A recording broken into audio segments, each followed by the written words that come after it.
we're going to be checking the game between Korchnoi and Karpov. One more game played by Karpov. If who watched the last stream, if you didn't watch the last stream, you can go on YouTube and check the stream chessbrah, the butcher, IQP, and how to play with IQP. Now I just want to show you the game played between Karpov and Korchnoi. If you remember, in previous stream, I mentioned this game. I mentioned how e6 and c6 pawns are fixing the d4 weakness when it's an isolated pawn, and how they make it being very, very bad. Let me just show you this game.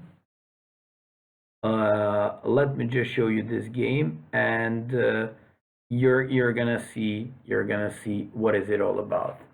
So Korchnoi was white in this game. This is famous game. This game was played in Merano back to 1981. This was the 9th game of the match, and it was one of the most famous games in terms of fighting against the isolated queen pawn. So let me just show you what happened there. c4, e6. Once again, it started like an English opening. Previously, we saw the ready. Knight c3, d5. Whoever likes this type of games with the black pieces, you should be going with the c6 and d5 stuff against English, because English players and who play English opening, they simply hate these auto moves, because now they have to play Queen's Gambit exchanged if they take on d5, or just to play d4, entering into the world of the Queen's Gambit, orthodox, decline, exchange, and other type of games there. Anyways, I see that the number of people is increasing in this stream, which is good. Somebody said that it's still not prime time for US, but certainly, judging by the number of people in the stream, it's getting a lot better. Okay, so Prime Shoe, thanks for the nice haircut. Yeah. You know what are you talking about, man? Okay, so let's go for the next game. d4, bishop e7. Knight f3 with the bishop e7. This is interesting. This is popular line nowadays. You know, if you play an early knight f6, you're giving your opponent to play bishop g5. And when you play bishop e7, now they can take on c takes d5, e takes d5, e3, c6, bishop d3, castles, queen c2, knight b7, and now white has two possibilities. To play knight g on e2, followed by f3, castles, and e4. That was Kasparov's favorite line, and he killed nearly everybody with that. I'm saying nearly everybody because I believe he played 22 tournament games. He won 21. Fantastic. And there is a typical plan of the minority attack and just the main line with the knight f3. Although you see Karpov is avoiding this. He's playing the bishop e7. And in a way, this is a clever way of playing these positions, because you're just avoiding this annoying bishop g5 stuff. So okay, after this bishop e7, let's go for the game. Knight to f3 played Korchnoi, knight to f6, and bishop g5. Here we go. This is Tartakower line, and Tartakower line still can transpose into the main line with the knight bd7, c6, or short castle. But those, just like Karpov, who plays like this, they usually play h6 in such position. That's what happened here. After h6, bishop h4, castles, rook c1, b takes, e3, c5, bishop c4, c takes, e takes. For the first time in this game tonight, we're experiencing the IQP and how is one supposed to play against the IQP. Once again, I'd like to stop. I'd like to check what is happening in the chat room. I'd like to check the number of viewers, and I'd like to ask you, let's go, guys. Moves and plan for black. By the way, I'm talking too much. This stream is going for how long right now? And I'll just have to take something to drink. Don't worry, it's not gonna be beer. I'm doing these lessons very, very seriously. So if we start playing afterwards maybe some bullet games against streamers, maybe we're gonna get a little bit unserious and take some beers. At the moment, not. We're just so serious. Flip the board so you're black. Uh, be honest, I don't know how to flip the board. I have to check this option after this one. You can just teach me. Uh, Nimzo bow, trade pieces, fake DMC, plan for black or for white. For black, it's black's turn. Frozen edge b6, ugly as fuck b6, 36 headshot a6, ABR 2015. Maybe white wants to play bishop d3, bishop c2, queen d3. Yeah, but you don't have time for that. Yeah, he definitely wants to do that. If you watched my last lesson in the stream, you know that white is supposed to do this battery, but not in here. Frozen Edge says this one, okay,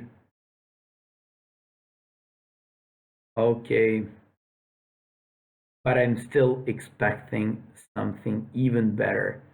Eric wants to tell me something. He said, Mayo, yeah? What, man? Do you want to suggest a move? So let me have a look.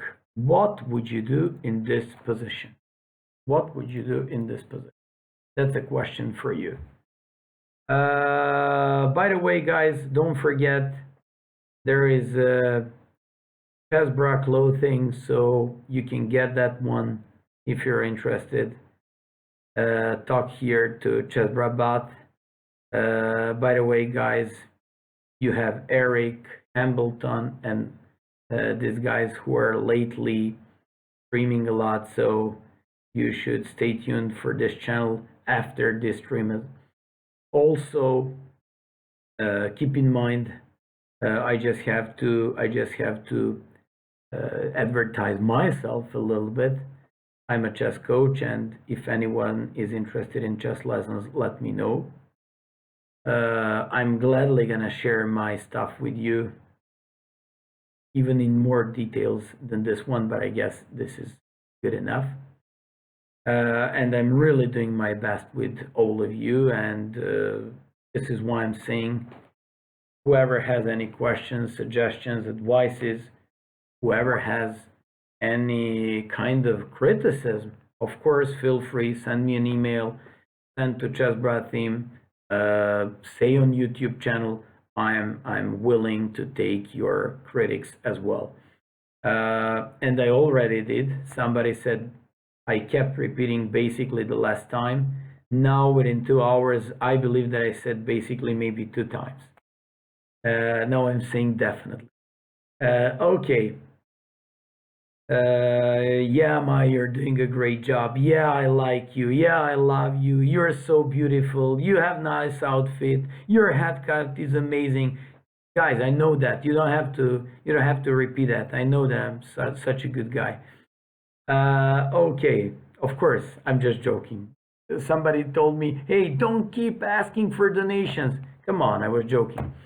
Um, if we had a private lessons, would you still be happy with $1, Maya? Yeah, I just have to prove that I'm just an ordinary guy who okay, Craig, thank you so much for watching. Greetings for your girlfriend, Laura. I appreciate that, guys. Thank you so much. Uh, Especially thanks to Laura for improving our chess. Uh, Ugly as fuck said, Maya, what do you want, guys? uh,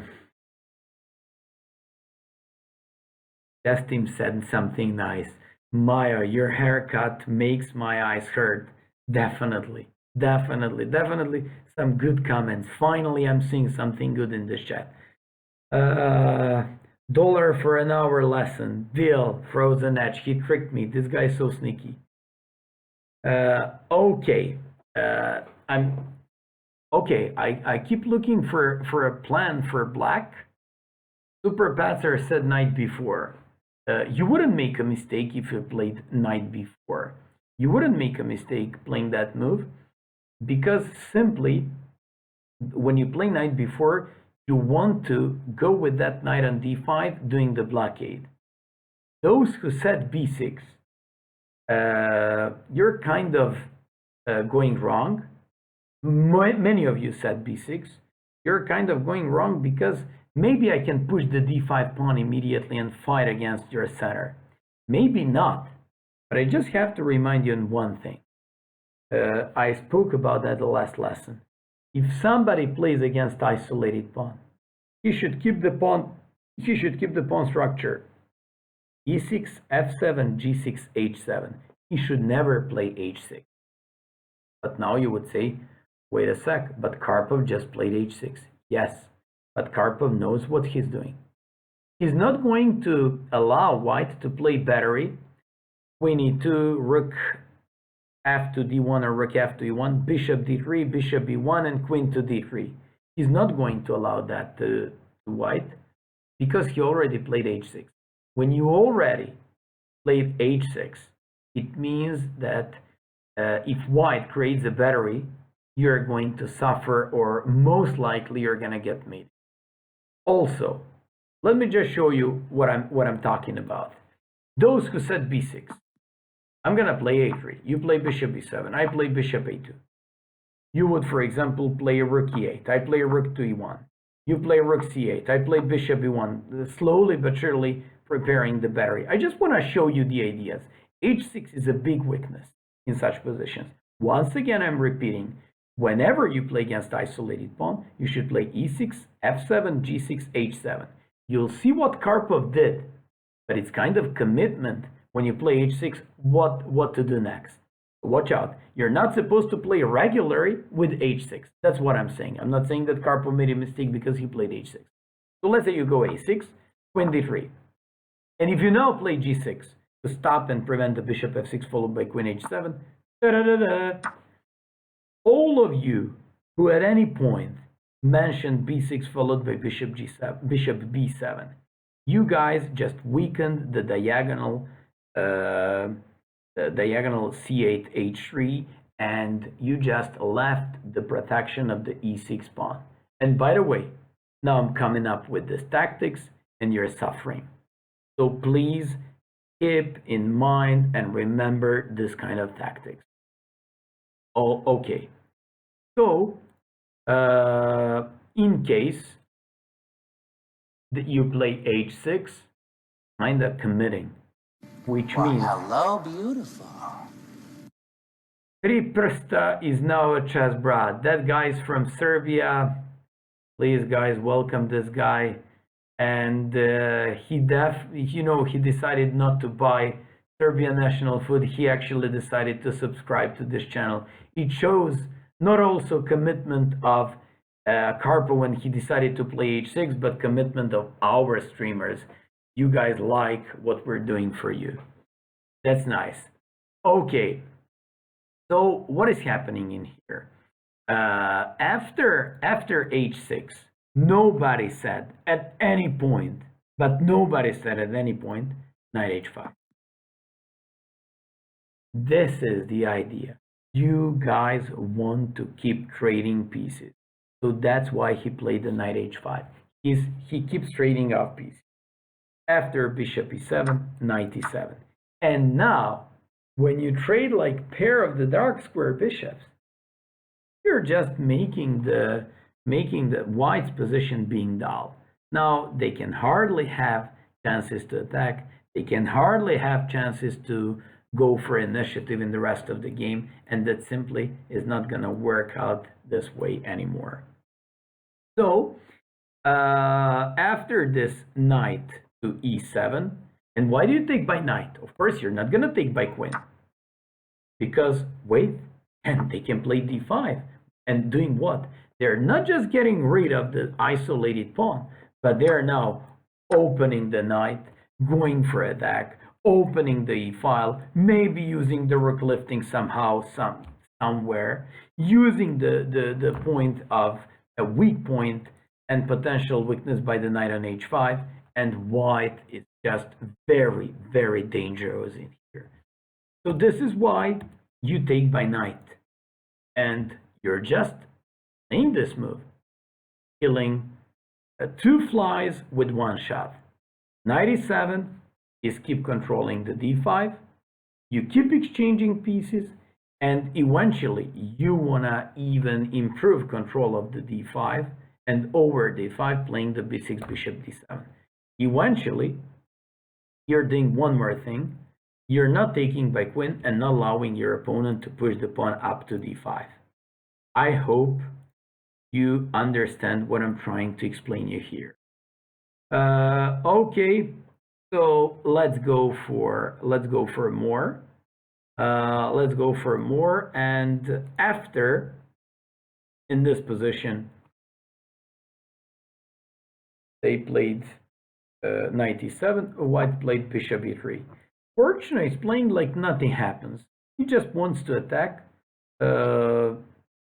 although the pair of the dark square bishops is exchanged. It helps us, speaking from black's point of view, it helps us a lot. So after bishop e3, knight f6, knight e5, and bishop d7. I once again will repeat, changing the pieces is very good for us. So no knight d7 should be considered if you ever play with IQP in certain type of similar position. So after knight e5, bishop d7, fortunately plays queen e2. He probably frees the d1 square. He's trying to support the d4 pawn. He's trying to give it some support. He's trying to, white is desperately gonna try to get rid of these d4 pawn, pushing some d5. Is he gonna do that? That's a skill. So he's trying to push d5, and what is black gonna try to do? Black gonna try to put the bishop on c6, avoiding this d5 at all costs. So this is fight. This is fight. Will Korchnoi push the d5 because it's apparently weak pawn, especially after the dark square bishops are off? Or is black gonna manage to stop the d5? Okay. So let's go. Let's go. Trace CG. Hello, Maya. My name is Yakov, and from Serbia. Every day I walk 17 hours in snow and bad weather to nearest Magic Apple box to watch your stream. I want to say thank you for stream and letting us who are poor in the world. Yeah, okay, this is nice. Nice. I'm really thankful to you, and there are some guys who really like what I'm doing here. Actually, the complete chessbrah theme for you, and I'm really appreciate all your efforts to watch me. Thank you so much. Okay, let's go now. Let's go now. So after queen e2, rook c8, knight e4. I'm not asking you anything, but just to give you an assessment of this. What do you think of a move knight to e4?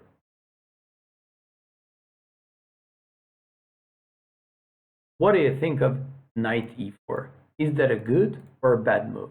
That's my question.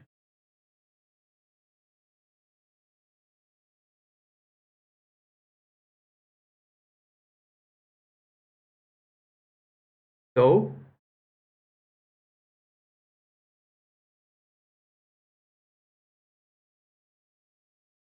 what do you think of knight e4? ABR 2015 said bad move. It helps black trade. My Sigdoc said nothing. Frozen Edge said bad. Black Albino said good. Black Albino, you seem not to follow my these two streams about the isolated pawn and when it's strong and when it's bad, how are you supposed to play against it? You're not supposed to trade off pieces if you play with an isolated pawn. Online wiki, it allows black to trade more pieces. Absolutely. And you know what was he trying to do? Peter 94 is right. He was maybe trying to get rid of the knight on f6, trying to release the pressure and control of the d5. Just maybe tries to great teacher avoid the knight on f6 controlling the d5. Thank you very much for this great teacher. And 94, probably Korchnoi at this point was aware that all his plans and ideas in terms of it's Francois from Canada. Francois Chevalier, thank you so much for supporting this this stream and this idea. Merci beaucoup. He's my great friend and used to be my student, Francois from Canada. Once again, thanks so much. Anyways, after you play knight e4, you're trading off the rooks on c1, you're trading off the knight on e4. This is not good. This is not good, and this is definitely mistake. Probably Korchnoi was pretty much aware of the fact that all his plans in this game went wrong, and he now started trading off pieces looking for an easy draw. But now Karpov is gonna come up with one of the most beautiful positional ideas against the isolated pawn. So after knight e4, queen e4, bishop c6, looks absolutely normal. Looks absolutely normal. Nothing looks so weird in here. But look what happened here. After knight c6, rook c6, a rook c3. I have a question for you guys. If white took on c3, on c6, if white took on c6, so if white played rook takes c6, how would you take? By knight or by pawn? Those who watched my streams and who were just very careful even during this lesson, they would have a very easy and logical answer here. So how would you take here? Would you take by knight or would you take by pawn? And I'm going to immediately come up with the next question. Peter 94 says by pawn. Ray CG by pawn. Black albino knight. Black albino, you have to watch my first stream and you have to watch this stream very closely. There are two main ideas when you play against isolated pawn. Block the pawn, here it's the d5 square, and keep trading off pieces. When Korchnoi tried to exchange these pieces with knight e4, you said it's good. No, it's not good. It's bad. And second thing, now you said knight c6. But this is a really great topic for another lesson that we're going to do in some other times. You know what? After knight c6, you just have to tell me what is white going to do in there. So b takes c6 is absolutely mandatory here. Why? Because after you play b takes c6, this is the idea by Karpov, and this is the idea I spoke about in previous lesson when I told you that e6 and c6 pawns are perfectly fixing the d4 pawn, and until the rest of the game, this knight is going to be way better in comparison with this bishop. I just want to tell you one more thing. Let's make this move that our big friend Black Albino made and played knight c6. Please, considering the fact that the bishop is better in open game and when the pawns are on both sides, please give me a move for white here. So please give me a move for white here. So once again, when is the bishop better than knight? In two cases. When the game is open and when the pawns are on both sides. Why when the game is open? Because the bishop can easily move from one side to another in one move. Knight can't. And why when the pawns are on both sides? Because of the same reason.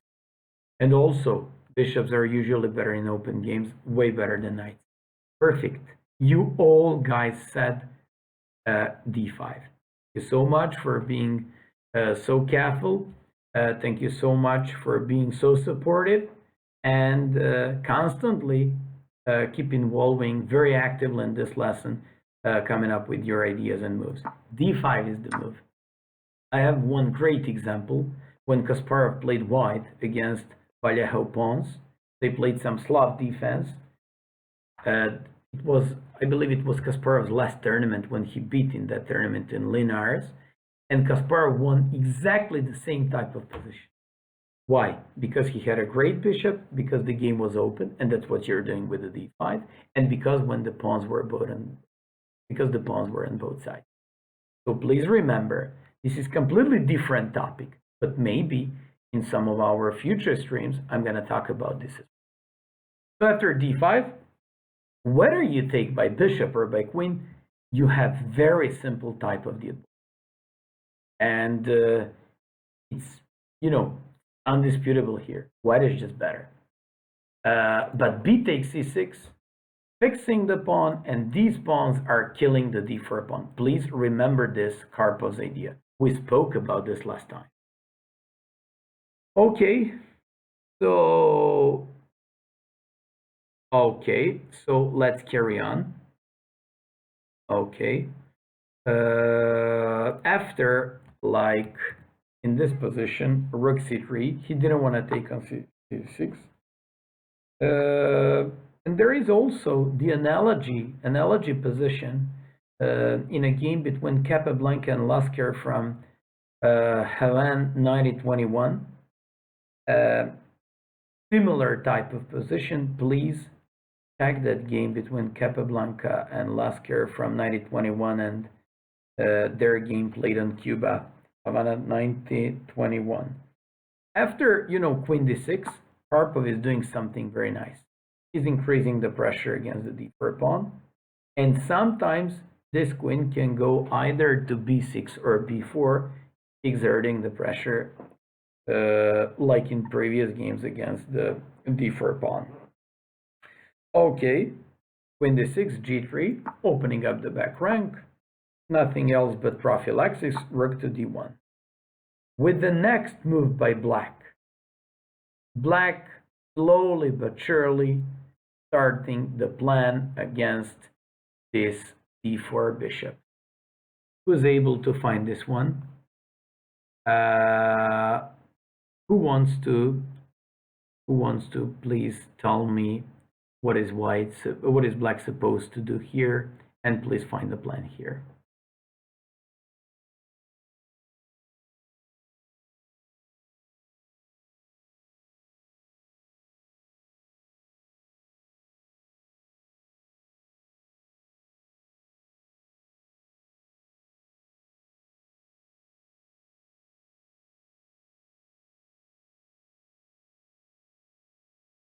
So a6, knight f5, knight d5, knight d5. Just want to tell you one thing. If in such position where the knight is better than bishop, just because the d4 pawn is blocked, and just because you keep fighting against the isolated pawn the rest of the game, you're not supposed to trade off queens. You're not supposed to trade off bishop for the knight. I mean the opposite knight for the bishop, and to go into pure rook endgames. Because even Botwinick said that the pure rook endgames, being even down a pawn, are very, very close to be drawish. From another point of view, if you ask me, I'd like to tell you and to reveal you one secret. If you're defending one position, your biggest chance from any kind of an endgame is in a pure rook endgame. Your biggest chance to save the game if you're down a pawn or if you're in the worst positional game, your biggest chance is to go into a pure rook endgame. Simply, you have great chances in a rook endgames to get some draws. So in similar situations, if you're a stronger side, just don't go into pure endgames just like that. Unless, of course, it's theoretically a winning position or it's just way better for you. Okay, let's go back to this game.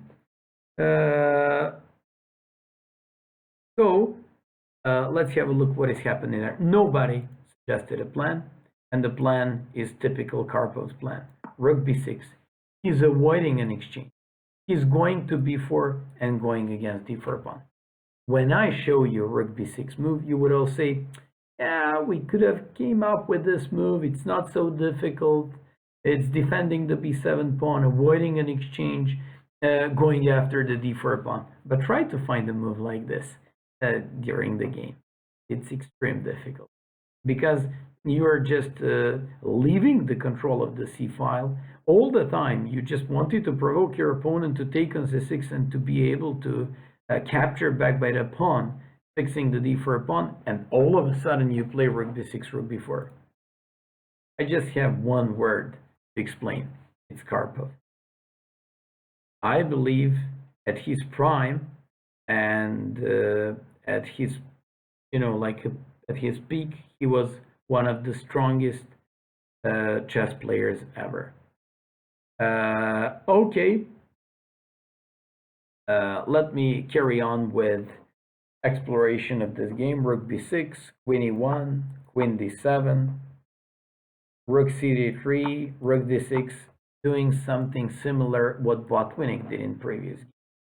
Doing the blockade, the fighting against the d4 pawn and tripling this piece. After queen e4, queen c6, he's once again provoking this guy to take. And Tai came up with very interesting, Tai, who always looked for some tactics, came up with a very interesting suggestion here. In the game was queen f4, and this guy decided to keep suffering. But Tai said it was very interesting moment to play d5. Why? Because if you take by knight, this is exactly what I told you to avoid. To go into positions that where you had like clearly better knight than bishop. All of a sudden, you have to go into pure endgame, queen endgame, which is extremely difficult to win. All of a sudden, you're up a pawn, okay, but with the queens on board, anything can happen. And second thing, if you take by pawn, then you just have these rooks, but they're kind of close. They support the pawn on d5, but now white pieces look a little bit more active and not as bad like in that game. So Tai came up with a very interesting idea. If you take by this, you can put a queen, let's just say even on d4, and all of a sudden this bishop started to become good. This pawn could turn out to be bad at some point if you leave its protection. And by the way, somehow white is getting some sort of activity. Practically, this was the biggest chance for Fortuna in this game to do something. He played the queen f4, and let me show you what happened afterwards. After queen f4, after queen to f4, at knight e5, queen d2, queen b6, queen b6, bishop d5. Out of desperation, he decided to give up this bishop for the knight. Somebody would say, but wait a sec, when this guy played knight e5, didn't he give a great chance to white to trade it off for the knight and look maybe for some sort of queen or rook endgame and better draw his chances? Could be taken this way unless we had like queen d6 idea and e5, tripling heavy pieces along the d file and attacking the d4 pawn this way. So after rook d5, rook to b3, queen c6, queen c3, queen d7, and for the first time you see a clear threat. It's e5. And every next move is just going to weaken the d4 pawn more and more. So let's have a look what is happening there. After you threaten e5, they just have to play f4 to stop the e5. They just have to play f4 to stop e5. b6, prophylactically defending this pawn and getting ready for something. But you know, when he played f4, keep in mind, when he played f4, he kind of weakened this king even more. And now it's a great chance for black to come up with something. So after b6, rook b4, b5,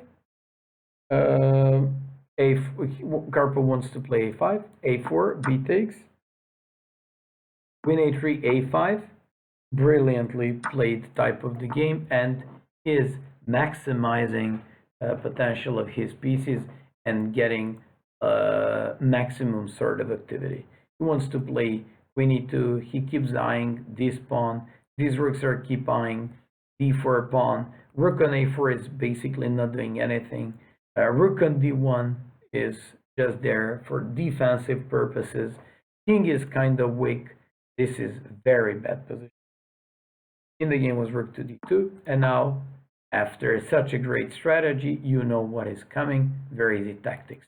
f5, rook takes e5, queen a1, and absolutely shocking move. You know it from previous game, but Botwinick, queen should always go from behind, supporting the rook, and when you have a line up, rook and the queen, where the rook is supported by the queen on e8, by the queen, then that is almost killing weapon. So this is another fantastic game by Karpov. After rook e8, d takes, rook d2, rook a5, queen e6, queen c6, sorry, threatening checkmate in 1. Rook a8, hiding the king on h7.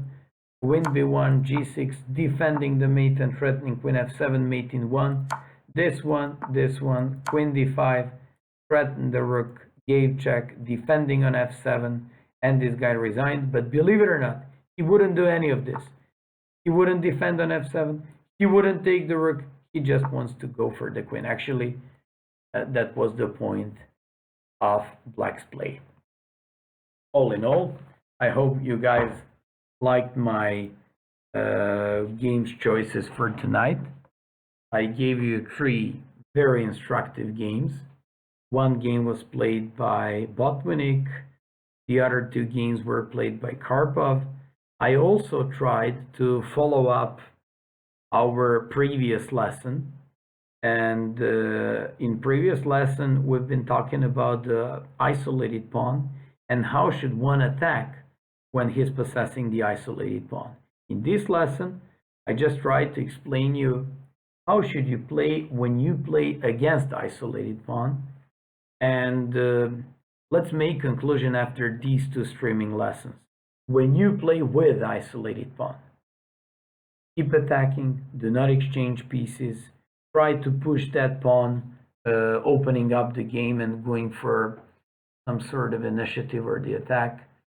And if you play against isolated pawn, you just have to do 2 things. You just have to block the pawn, and you just have to exchange pieces all the time. These are like major conclusions about the isolated pawn, and I hope you liked this lesson on these 2 topics. I would very much like to hear your opinion about tonight's lesson. I'd also like to get your feedback on YouTube channel about the quality of this lesson. Could you understand anything? Did you like it? Do you have any critics? What would you like to suggest for the future? And of course, please come up with more of like ideas. Give me more of your suggestions. And just like I told you, twice a week, at least in regular times, I'll do these lessons for you once in a week. It's gonna be about strategy. For the second time, it's gonna be about openings. Hope you really like it, and keep providing your emails and suggesting me stuff, openings, and middle game topics for the future. I believe